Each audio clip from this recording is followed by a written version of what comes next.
معزز خواتین و حضرات، السلام علیکم۔ ہمارا آج کا موضوع ہے ہمارا عدالتی نظام۔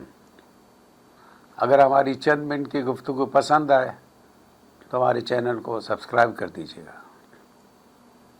اقبال سے لے کر آرمی چیف حافظ سید عاصم منیر تک عوام کے کانوں نے یہ گونج سنی، پاکستان کا مطلب کیا، لا الہ الا اللہ، لیکن اس پر عمل ہوتا دکھائی نہیں دے رہا۔ سابق وزیر اعظم انوار الحق کاکڑ نے ریاستی بیانیہ صحافیوں کے سامنے بیان کرتے ہوئے کہا تھا، ریاست کو اپنی عدالتوں پر اعتماد نہیں ہے، یہ ملزموں کو چھوڑ دیتی ہے۔ اگر وزیر اعظم کا کام نہیں ہے کہ اس نے عدالتی نظام کو ٹھیک کرنا ہے اور عدالتی نظام قابل اعتبار نہیں ہے تو پھر قصور کس کا ہے؟ کیا طالبان یا BLA کے لوگ قانون سازی کریں گے؟ پاکستان میں 3 معروف سیاسی پارٹیاں ہیں۔ آصف علی زرداری کہتا ہے جیل میں دن رات دونوں شمار ہوتے ہیں، اور مجھے 11 سال محض ایک الزام پر سزا دی گئی جو 22 سال بنتے ہیں، لیکن اس کے بعد زرداری صاحب کو باعزت بری کر دیا گیا۔ نواز شریف کو 2 دفعہ سزا دی گئی، نواز شریف کو بھی بری کر دیا گیا۔ اب عمران خان کے ساتھ جو کچھ ہو رہا ہے ایسا تو شاید کسی کے ساتھ بھی نہیں ہوا۔ اگر جمہوریت والے مذہبی پارٹیاں، جہادی تنظیمیں اور قوم پرست جماعتیں سب پاک فوج کے خلاف ہوں اور عدالتی نظام بھی درست نہ ہو تو کیا پھر اس ملک کے بقا کی امید کی جا سکتی ہے؟ کوئی یہ نہیں کہتا کہ ریاست طاقت کا استعمال نہ کرے، ضرور کرے، لیکن اس کا بھی احتساب ہونا چاہیے۔ اگر ریاست طاقت کا غلط استعمال کرتی ہے تو اس کی گرفت بھی ہو۔ اگر ایسا نہیں ہو رہا تو اس کا مطلب ہے پاکستان کا مطلب کیا، لا الہ الا اللہ کا بیانیہ صرف طوطے کی رٹ ہے۔ پاکستان کے مسائل کا حل نہ تو کسی فوجی عامر کے پاس ہے، نہ ہی ججوں کے پاس ہے، نہ ہی طالبان یا قوم پرست جماعتوں اور سیاستدانوں کے پاس اس لا علاج کینسر کی کوئی دوا ہے۔ بنگلہ دیش بن گیا تو وہ یتیم اور بے سہارا نہیں ہوا۔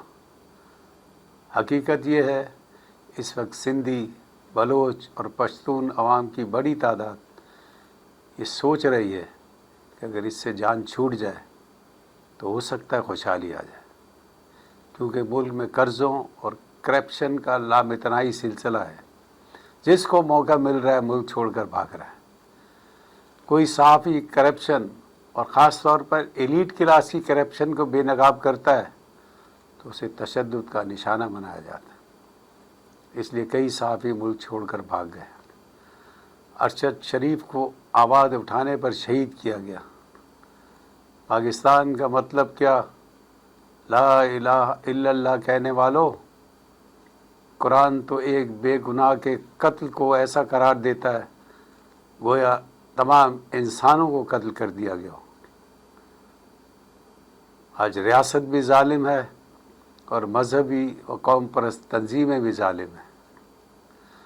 فرعون کا ظلم قرآن میں ہے اور بنی اسرائیل کے کرتوت بھی قرآن میں موجود ہیں۔ فرعون کے ہاتھ سے کوئی بچتا تو قرآن میں خضر علیہ السلام نے بھی بچے کو قتل کیا۔ ان معصوم لوگوں کے قتل اور آپس کی لڑائی میں بسا اوقات خیر ہوتی ہے۔ حضرت موسیٰ نے واپس آ کر قوم کو شرک میں مبتلا دیکھا تو ہارون علیہ السلام کو سر اور داڑھی کے بالوں سے پکڑا۔ تو اس کے پیچھے ایک بہت بڑے فلسفے کا سبق قرآن سے قیامت تک لوگوں کو مل گیا۔ حضرت موسیٰ شرک کے خلاف تھے اور ہارون علیہ السلام نے تفریق کو شرک سے بڑا جرم سمجھا۔ اگر ہماری قوم پر بھی سختیاں نہ آتی تو ہم بھی یورپ کی طرح فحاشی کے سیلاب میں غرق ہو جاتے اور پھر اس سے نکلنا زیادہ مشکل ہوتا۔ لگتا ہے تھوڑی بہت آزمائش سے ہماری قوم بہت بڑی مصیبت سے بچ گئی ہے۔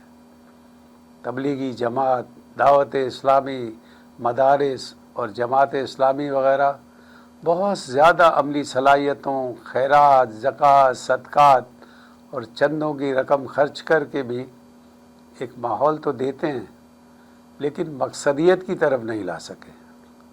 ایک نظریہ انسان کو مقصدیت دیتا ہے۔ آخر میں عرض ہے، نبی کریم صلی اللہ علیہ وآلہ وسلم نے فرمایا، اللہ تعالیٰ کو ٹوٹے ہوئے دلوں میں تلاش کرو، اور اس وقت قوم کا دل ٹوٹا ہوا ہے۔ اگر اس وقت قوم نے سچے دل سے دعا کی اور جد و جہد کی تو منزل ضرور ملے گی، بلکہ لگتا ہے منزل بہت قریب ہے۔ السلام علیکم۔